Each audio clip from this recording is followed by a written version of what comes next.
Assalamualaikum warahmatullahi wabarakatuh. Saya Lukmanul Hakim Ajis dari Prodi Perbankan dan Keuangan akan menjelaskan tentang materi penyusunan dan pengembangan bahan ajar. Di sini diharapkan tujuan dalam materi pengembangan dan penyusunan bahan ajar diharapkan dapat mengetahui tentang teknik-teknik penyusunan dan pengembangan bahan ajar.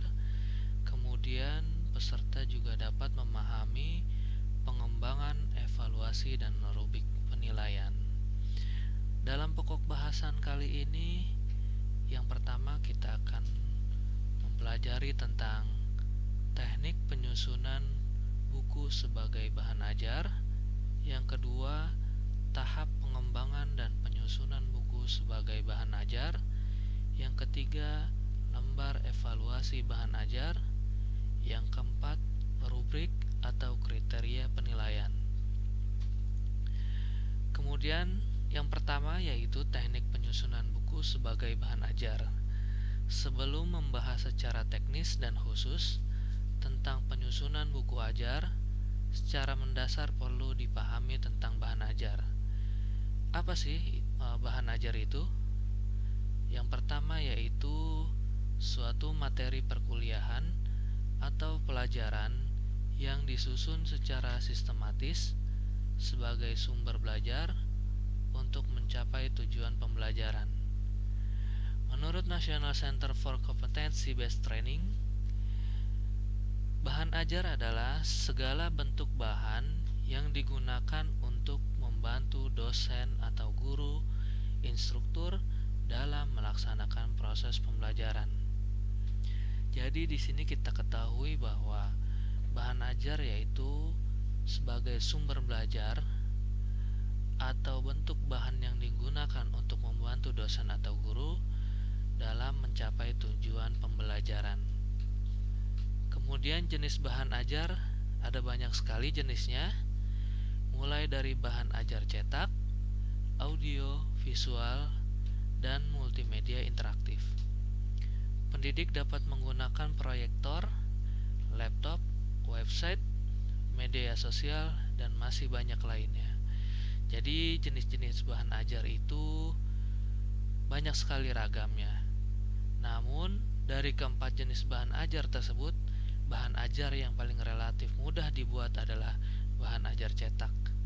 Namun tak jarang zaman sekarang bahan ajar bisa di-searching dari HP, kemudian bisa dibaca oleh para peserta. Fungsi bahan ajar. Fungsi bahan ajar ini dibedakan menjadi 3 macam menurut Prastowo dalam Lestari tahun 2011 halaman 25-26. Yang pertama yaitu fungsi bahan ajar dalam pembelajaran klasikal. Yang kedua, fungsi bahan ajar dalam pembelajaran individual. Ketiga, fungsi bahan ajar dalam pembelajaran kelompok. Yang pertama yaitu fungsi bahan ajar dalam pembelajaran klasikal, antara lain sebagai satu-satunya sumber belajar serta pengawas dan pengendali proses pembelajaran, atau peserta didik bersifat pasif. Kemudian sebagai bahan pendukung proses pembelajaran yang diselenggarakan. Adapun fungsi bahan ajar dalam pembelajaran individual antara lain sebagai media utama dalam proses pembelajaran, sebagai alat yang digunakan untuk menyusun dan mengawasi proses peserta didik dalam memperoleh informasi. Setelah itu sebagai penunjang media pembelajaran individual lainnya. Yang ketiga, fungsi bahan ajar dalam pembelajaran kelompok antara lain sebagai bahan yang terintegrasi dengan proses belajar kelompok dengan cara memberikan informasi tentang latar belakang materi, informasi tentang peran orang-orang yang terlibat dalam pembelajaran kelompok, serta petunjuk tentang proses pembelajaran kelompok kelompoknya sendiri. Lalu fungsi bahan ajar dalam pembelajaran kelompok yaitu sebagai bahan pendukung bahan belajar utama, dan apabila dirancang sedemikian rupa maka dapat meningkatkan motivasi belajar peserta didik. Jadi dapat kita ketahui fungsi bahan ajar itu ada 3. Yang pertama dalam pembelajaran klasikal, yang kedua dalam pembelajaran individual, yang ketiga dalam pembelajaran kelompok. Selanjutnya karakteristik bahan ajar. Menurut Widodo dan Jasmani dalam Lestari tahun 2013, yang pertama yaitu self-instructional. Apa itu? 1. Bahan ajar dapat membuat peserta didik mampu membelajarkan diri sendiri dengan bahan ajar yang dikembangkan. Kedua, bahan ajar harus memuat tujuan yang dirumuskan dengan jelas, baik tujuan akhir maupun tujuan antara. Yang ketiga, bahan ajar memudahkan peserta didik belajar secara tuntas dengan memberikan materi pembelajaran yang dikemas ke dalam unit-unit atau kegiatan yang lebih spesifik. Jadi di sini dalam karakteristik self-instructional ini, peserta didik harus mampu membelajarkan dirinya sendiri dari bahan ajar kemudian dikembangkan. Yang kedua, self-contained, yaitu bahan ajar haruslah memuat seluruh bagian-bagiannya dalam satu buku secara utuh untuk memudahkan peserta didik mempelajari bahan ajar tersebut.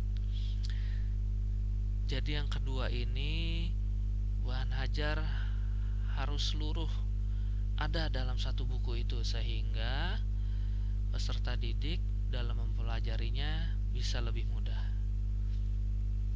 Yang ketiga yaitu standalone atau berdiri sendiri, yaitu bahan ajar yang dikembangkan tidak tergantung pada bahan ajar lain atau tidak harus digunakan bersama-sama dengan bahan ajar lainnya.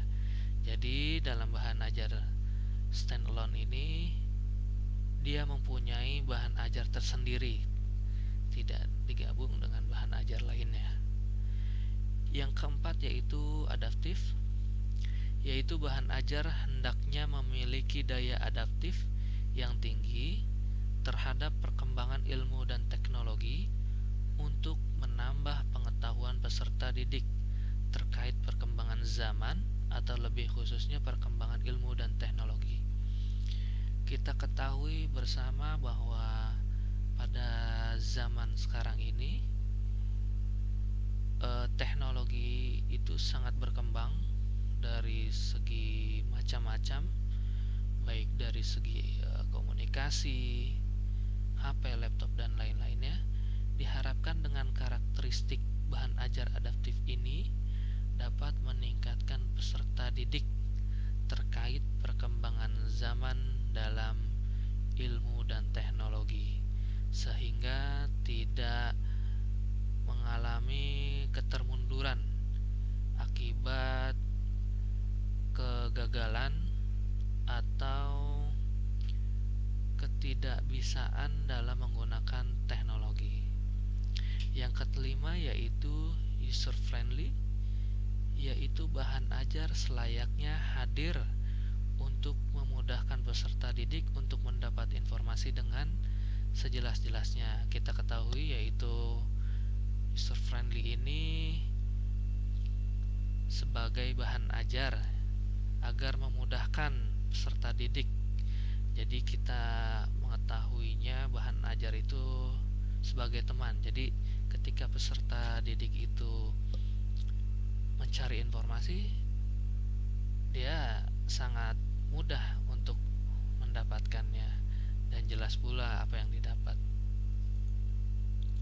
Kemudian jenis-jenis bahan ajar.